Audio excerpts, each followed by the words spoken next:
சிவகங்கை மாவட்டத்தில் இருக்கக்கூடிய அரணையூர் அப்படிங்கிற கிராமத்துல காங்கிரஸ் கட்சியை சேர்ந்த செந்தமிழன் அண்ணம்மாள் அப்படிங்கிற தம்பதியருக்கு 1966 மகனார் பிறக்கிறாரு. இவருடைய எஜுகேஷன் எந்த அளவுக்கு போயிருக்கு அப்படின்னு சொல்லி பார்த்தீங்கன்னா, ஸ்கூல்ல ஆரம்பிச்சு டாக்டர் ஜாகிர் ஹுசேன் காலேஜில் பொருளாதாரத்தில் பேச்சுலர் டிகிரி முடிக்கிறாரு. ஸோ இந்த அளவுக்கு இவருடைய படிப்பு தொடர்ந்து இருக்கு.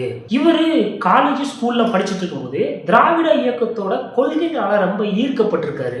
அப்போ இவருக்கு என்ன ஆகுது, நம்மளும் ஒரு செலிபிரிட்டி ஆகணும் அப்படிங்கிற ஒரு ஆசை வருது.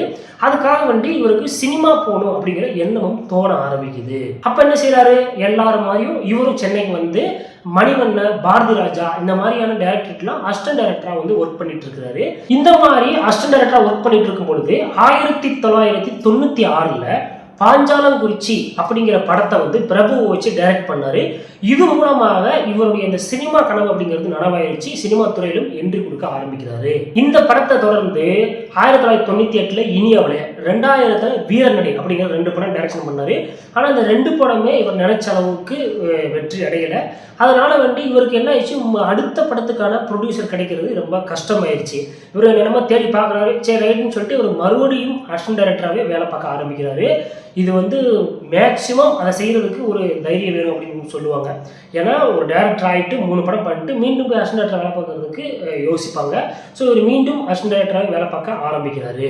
அசிஸ்டன்ட் டைரக்டராக வேலை பார்த்துட்டு இருக்கும் பொழுது இவர் ப்ரொடியூசரையும் தேடிட்டு வந்திருக்கிறாரு. இவரும் எவ்வளவோ முயற்சி பண்ணி தேடி தேடி பார்க்குறாரு. யாரோ ஒன்றும் கிடைக்கிற மாதிரி தெரியல. அப்போ என்ன செய்யறாருன்னா 2006 மாதவனை வச்சு தம்பி அப்படிங்கிற படத்தை டைரக்டும் பண்ணுறாரு, இவரே தயாரிக்கவும் செய்கிறாரு. இந்த படம் ஒரு மிக்சடு ரிவ்யூ தான் வாங்கிச்சு.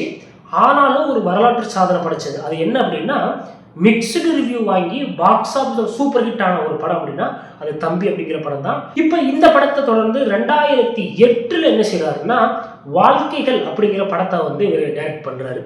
இப்போ இந்த படம் சரியாக போல, சைமல்டேனியஸாக ப்ரொடியூசரும் தேட ஆரம்பிச்சிட்டு இருக்காரு.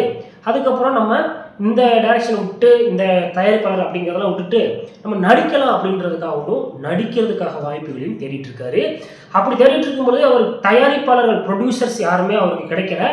ஆனால் இவர் நடிக்கிறதுக்கான வாய்ப்பு, ஒரு சில வாய்ப்புகள் இவருக்கு வந்துச்சு. அவர் நடித்த நிறைய படங்கள் இருக்குது, நம்மளாம் பார்த்துருப்போம். ஸோ அந்த மாதிரி இப்போ ப்ரொடியூசர் தேடிட்டு இருந்தபோது இவருக்கு நடிக்க வாய்ப்பு வந்ததுனால இவர் நடிக்கவும் ஆரம்பிச்சுட்டு கொஞ்சம் சின்ன சின்ன ரோல்கள் நடிச்சிட்டு இருக்காரு. நம்ம எல்லாருமே ஒரு முயற்சி பண்ணிட்டு இருப்போம்.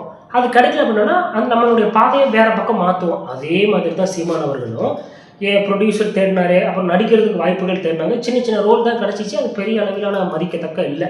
ஸோ இப்படியெல்லாம் இருக்கும் பொழுது இவர் என்ன பண்ணுறாரு, நம்மளுடைய நோக்கம் என்ன அப்படின்னு சொல்லி பார்க்கும் பொழுது, நம்ம அந்த திராவிட இயக்கத்தினுடைய கொள்கைகளால் ஈர்க்கப்பட்டதுனால நம்ம செலிபிரிட்டியான அந்த ஒரு அரசியல் இது வரும் அப்படிங்கிறதுக்காக நம்ம இந்த ரூட்டில் வந்தோம். சரி நம்ம டேரெக்டாக நம்மளே அரசியலே ஆரம்பிக்கலாம் அப்படின்னு சொல்லிட்டு 2006 இவர் அரசியல் இறங்க ஆரம்பிக்கிறாரு. இவருடைய ஃபர்ஸ்ட் எலெக்ஷன் ஒர்க் என்ன அப்படின்னு சொல்லி பார்த்தீங்கன்னா, 2006 திமுக சார்பில் பிரச்சாரம் செய்ய ஆரம்பிக்கிறாரு. இப்படி அரசியல் கொஞ்சம் கொஞ்சமாக பண்ணிட்டு இருக்கும் பொழுதுதான் 2008 இலங்கையில உள்நாட்டு போர் நடந்துட்டு இருக்கு. நிறைய தமிழர்கள்லாம் கொண்டுகிட்டு இருக்காங்க. இந்த மாதிரியான சூழ்நிலையில இவர் என்ன செய்யறாருன்னா, விடுதலை புலிகள் அந்த இயக்கங்களை, அதனுடைய தலைவர் வேலுப்பிள்ளை பிரபாகரன் அவரை போய் மீட் பண்றாரு. இது ஒரு பெரிய அளவில் அவருக்கு ஒரு நேம் வாங்கி கொடுத்துச்சு. இப்ப இந்த சந்திப்பு இவருக்கு ஒரு பெரிய தாக்கத்தை ஏற்படுத்துச்சு. இப்ப என்ன செய்யறாரு, அந்த பிரபாகரனுக்கு ஆதரவாக இவர் ராமேஸ்வரத்துல விடுதலை புலிகளை ஆதரிச்சு ஒரு பிரச்சாரம்லாம் பண்றாரு. இவருடைய அந்த பிரச்சாரங்கள் பெரிய அளவுல பேசப்பட்டுச்சு. அதுக்காக இவரை கைது செஞ்சு ஜெயிலே வச்சாங்க. அதே மாதிரி ஈரோட்லயும் விடுதலை புலிகளை ஆதரிச்சு பிரச்சாரம் பண்ணதுனால அதுக்கும் அவர் சிறையில் அடைக்கப்பட்டாரு. நம்ம சீமான் அவர்கள் சில இன்டர்வியூலாம் கொடுத்து நம்ம பார்க்கும்பொழுது அவர் சொல்லுவாரு, இன்னைக்காவது சிறையில் இது ஃபேன்லாம் இருக்கு, அன்னைக்கு அதெல்லாம் கிடையாது அப்படின்னு சொல்லிட்டு. ஸோ இந்த மாதிரி சில விஷயங்கள் அவர் சொல்றாரு அப்படின்னு நம்ம சொல்லி பார்க்கும் பொழுது அவரும் அதில் அனுபவப்பட்டிருக்காரு அப்படிங்கிறத நம்மளால இதுல இருந்து தெரிஞ்சுக்க முடியுது. இப்படி இருக்கும் பொழுது இவருடைய பேச்சுக்கள் பெரிய அளவில் கவனிக்கப்படுது. ஏன்னா ஒரு மாதிரி கம்பீரமா பேசுவார் இல்லையா.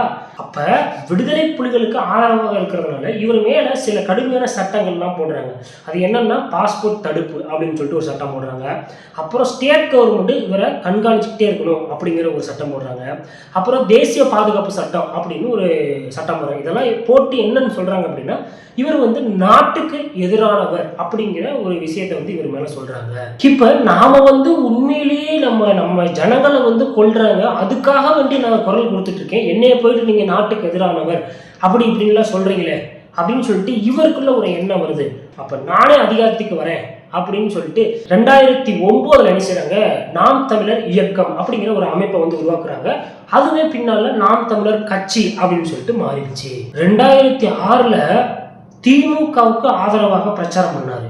ஆனா 2011ல இந்த காங்கிரஸ் தான் இந்த இலங்கை தமிழர் படுகொலை இந்த மாதிரி விஷயங்களுக்கெல்லாம் காரணம் அப்படின்னு சொல்லிட்டு அவங்கள எதிர்த்து 234 தொகுதியிலையும் தன்னுடைய நாம் தமிழர் கட்சி வேட்பாளர்களே நிறுத்துறாங்க. இது இதுவரைக்கும் எந்த கட்சியுமே செய்யாத ஒரு சாதனை.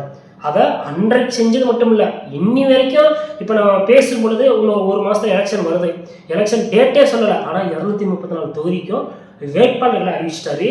நம்ம எல்லாரும் வந்து என்னதான் இவர்களை வந்து பெரிய அளவில் விமர்சனம் பண்ணாலும் கூட அவருடைய தைரியத்தை வந்து நம்ம பாராட்ட வேண்டியதாக இருக்குது. ஸோ இந்த மாதிரி தன்னுடைய தைரியமான பேச்சாலையும் ஒரு தமிழ் மேல இருக்கக்கூடிய ஒரு பற்றாலையும் இன்னைக்கு சீமான் அவர்கள் வந்து தொடர்ச்சியாக நிறைய எலெக்ஷன்களை சந்திச்சுட்டு வராரு. போன எலெக்ஷன்ல கூட பார்க்கும் பொழுது ஒவ்வொரு எலெக்ஷன்லையுமே இவருடைய ஓட் பேங்க் வந்து இன்க்ரீஸ் ஆகிட்டே தான் இருக்கு. ஸோ இவருடைய அரசியல் பயணம் இந்த மாதிரி தொடர்ச்சியாக போயிட்டு இருக்குது. இதுல அவர் அடுத்து என்ன செய்ய போறாரு அப்படிங்கிறத நாம பொறுத்து தான் பார்க்கணும்.